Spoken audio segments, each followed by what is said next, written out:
Clear ল্যাঙ্গুয়েজে কোনো রকমের দ্বিধা ছাড়া কোনো রকমের দ্বিরুক্তি ছাড়া খুব ক্লিয়ারলি বলেছেন যে জুলাই আগস্টের গণহত্যা এবং মানবতা বিরোধী অপরাধ যেগুলো আগে হয়েছে সব কিছুর মূল নির্দেশদাতা হচ্ছেন তদানীন্তন প্রধানমন্ত্রী শেখ হাসিনা এবং জুলাই আগস্টের ব্যাপারে তিনি যুক্ত করেছেন আসাদুজ্জামান খান কামাল, যিনি স্বরাষ্ট্রমন্ত্রী ছিলেন। এই দুজনের নির্দেশে বাকি কর্মকাণ্ডগুলো হয়েছে সেটা তিনি পরিষ্কার করেছেন।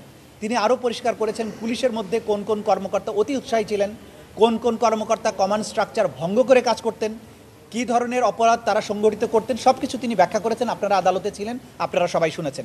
আমরা বিশ্বাস করি আপনাদের মাধ্যমে এই সাক্ষীর যে বক্তব্য সেটা গোটা জাতির কাছে পরিষ্কার হবে। আমরা সন্তুষ্ট অসন্তুষ্ট কোনো কিছুই বলবো না, এটা চূড়ান্ত নিষ্পত্তির সময় আর্গুমেন্টের মাধ্যমে আমরা বলবো সন্তুষ্ট কিনা, এবং আদালত সিদ্ধান্ত নেবেন যে সাক্ষ্য তিনি দিয়েছেন সেটা ট্রু অ্যান্ড ফুল ডিসক্লোজার হয়েছে কিনা। সুতরাং এই স্টেজে জাস্ট কী বলেছেন সেটাই আপনাদেরকে বলতে পারবো, এর উপরে কমেন্ট করার সময় এখনও আসে। এটা আদালত নির্ধারণ করবেন। কারণ হচ্ছে আমরা যে মামলাটার এখানে বিচার্য আজকে সেটা হচ্ছে জুলাই আগস্টে যে সংগঠিত মানবতা বিরোধী অপরাধ সেই চ্যাপ্টারটুকু। এর বাইরে গুম এবং এক্সট্রা জুডিশিয়াল কিলিং গত 15 বছরে যা কিছু আছে সেগুলোর কিন্তু আলাদা আবার বিচার আছে। সুতরাং উনি যে মামলা সাক্ষী দিচ্ছেন সেই মামলার ব্যাপারে যতটুকু বক্তব্য সেটাই আদালত গ্রহণ করবেন এবং সেই অনুযায়ী নির্ধারণ করবেন যে তার ব্যাপারে আদালত কী দৃষ্টিভঙ্গি গ্রহণ করবেন। এটা কমপ্লিটলি আদালতের বিষয়।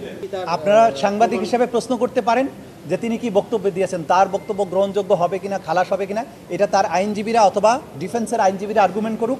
এটা আদালত নির্ধারণ করবেন তার দায় আছে কিনা, সেই দায়ের কারণে ক্ষমা পাবেন কিনা, কতটুকু শাস্তি দেওয়া হবে, এটা আমাদের এই পর্যায়ে বলার বিষয় নয়, এটা কমপ্লিটলি আদালতের বিষয়।